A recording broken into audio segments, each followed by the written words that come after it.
I'm going to show you some more examples of factoring. So let's look at this list of polynomials. So here on this first one, we have 1, 2, 3 terms. And then on all the other ones, we only have 2. So that's something for you to look at always, is how many terms am I dealing with? Because the process is a little bit different when we have 3 terms compared to when we have 2 terms. On this polynomial, we have 3 terms, 1, 2, 3, and so that is going to factor as 2 binomials multiplied together. But notice that 50, 20, and 2, those are all even numbers, so I can factor out a common factor, which is 2. And so if I divide everything by 2, I would get 25x squared plus 10x plus 1.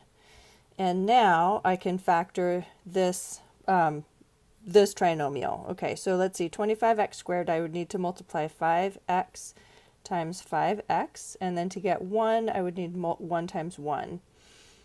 And this is a plus, so we've got the same signs in our binomials, and then because it's a positive 10, both those same signs are addition. And I could check. And let's see, 5x times 5x would be 25x squared. 5x times 1 would be 5x. And then times another, or now I'm distributing my 1, so I've got another 5x. And 1 times 1 is 1. And these do combine to 10x. And then if I multiplied that 2, if I distribute that to 25x squared, I'd get my original 50. X squared, and then distribute my 2 to 10x, I'd get 20x, and then multiply it times 1, I'd get 2. Okay, so that looks good in terms of the factorization, but this can be simplified a little bit more because I have 5x plus 1 times another 5x plus 1, so I'm going to just rewrite that as 2 times 5x plus 1 quantity squared. And that is the final factorization. That is done. Now on this one, there's only 2 terms. These ones, you can kind of think of that like x squared plus 0 x's. There's nothing in the middle, so that would be like no x's, 0 x's, and then minus 9. All right, well, what multiplies to negative 9 and adds up to 0? 3 and negative 3. So this one is going to factor as x plus 3 and x minus 3. And then when we go to check this out by foiling, if we distribute x times x, that would be our x squared. And then x times negative 3 is negative 3x. And distributing positive 3, we would get positive 3x. Positive 3 times negative 3 is negative 9. And notice that those middle terms, those just add up to 0. Negative 3 plus 3 is just 0. So that would simplify as x squared minus 9. So that does check out. So on difference of perfect squares, what you're looking for is a subtraction sign and that the first and last numbers are both perfect squares. So you could take the square root of 9 and get 3, and look, these factor as the square root of 9. X plus 3, x minus 3. So these ones are pretty fun, and you're always looking to see, is there subtraction there? And that's how you factor them. X plus 3, x minus 3. So let's see, is this one maybe a perfect difference of perfect squares?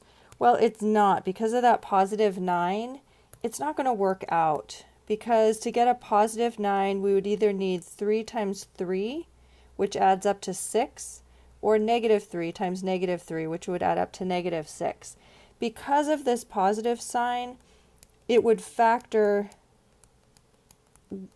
you would end up having a middle term there. You would get x squared plus 3x and then plus another 3x. Those middle terms are not going to cancel out because this addition means that both the binomials have the same sign. So those are going to add up and you're going to have a middle term. So this one, that does not factor. This is prime. For difference of squares, we're looking for subtraction. All of these are difference of perfect squares. You could even have some fancy stuff in the front and some fancy things in the back, but all of them need to have subtraction. These all are examples of perfect squares. All right, so you got to look out for, is there addition? And then it's not going to work. Then those will be prime.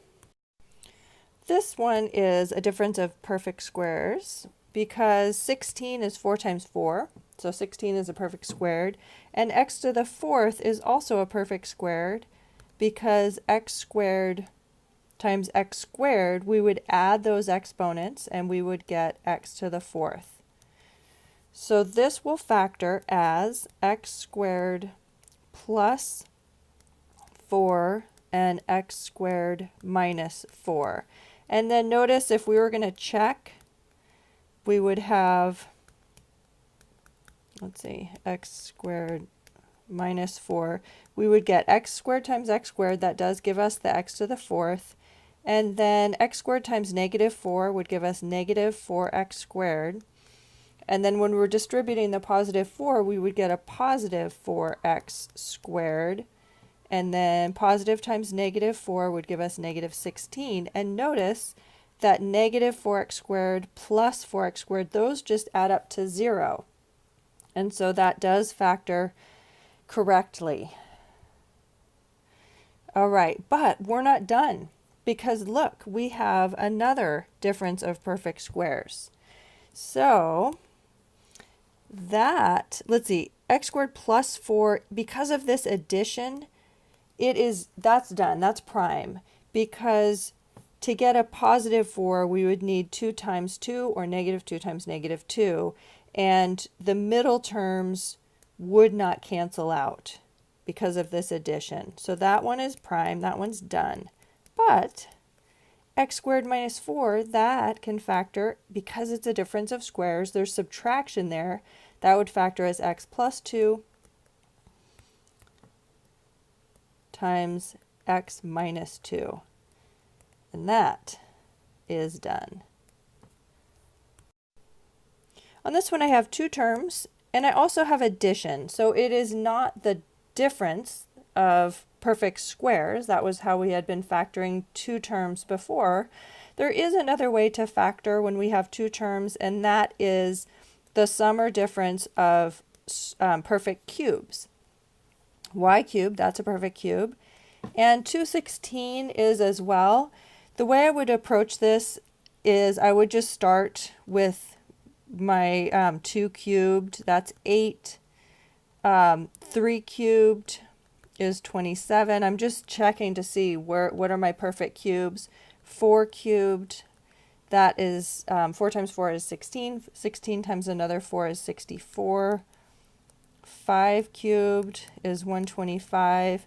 Now 6 cubed is 6 times 6 is 36 times another 6. That ends up being 216. So if you don't have them memorized, you can figure them out and just check to see if maybe your number is a perfect cube. And in this case, it is. So because of this addition, I'm going to use my top formula. And I'm going to replace A with Y.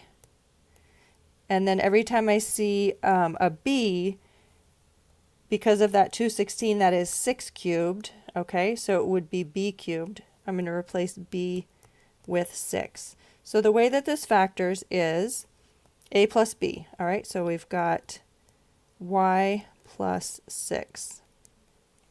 Now I need an A squared. A again is Y, so it would be Y squared. And then we have a minus, and then A times B would be Y times 6, which is 6Y. And then we have an addition sign. We're just copying this formula. And then it's plus B squared. B is 6. 6 squared is 36. And that's how we would factor it. That is done. All right, I'm going to start this and look at how many terms do I have. I have 2. I have subtraction, so I'm always checking maybe this is the difference of perfect squares. In this case, it is not because of that cube, Y cube. All right, so I'm checking to see maybe it is a difference of perfect cubes. And because 10 cubed is 1000, this one will be a perfect cube. So I'm going to replace A with Y and B with 10. And then I just go through and use the formula here. So this factors as Y minus 10 times, here I need A squared, so that's Y, so it would be Y squared plus A times B. Well, remember, we're just, every time we see an A, we're replacing it with Y. Every time we see a B, we're replacing it with 10. So Y times 10 would be 10Y, and then I copy that addition sign, and then I need B squared, which 10 squared is 100. And that's how you do it. You're just going to use those formulas. Just plug through, being really careful to copy your signs exactly, and then you're done. All right, on this one I have two terms, and I also have a cube. So the first thing that comes to mind is, oh, this is probably a perfect cube. But look, we've got an x that's common to both of these terms, so I need to factor out a common x. And also, both 9 and 36 are divisible by 9. So I can actually factor out the entire 9x. And when I do that, I would get x squared minus 4. So actually, this is a perfect square. A difference, because of that subtraction, of a perfect square. 4 is a perfect square, x squared is a perfect square. So be careful on these. Just because there is a cube doesn't always mean that it's a difference or sum of a cubic. Sometimes you can factor out a common factor. All right, so keeping going with this, let's write that 9x, and then this would factor as x plus 2 times x minus 2. And that is done.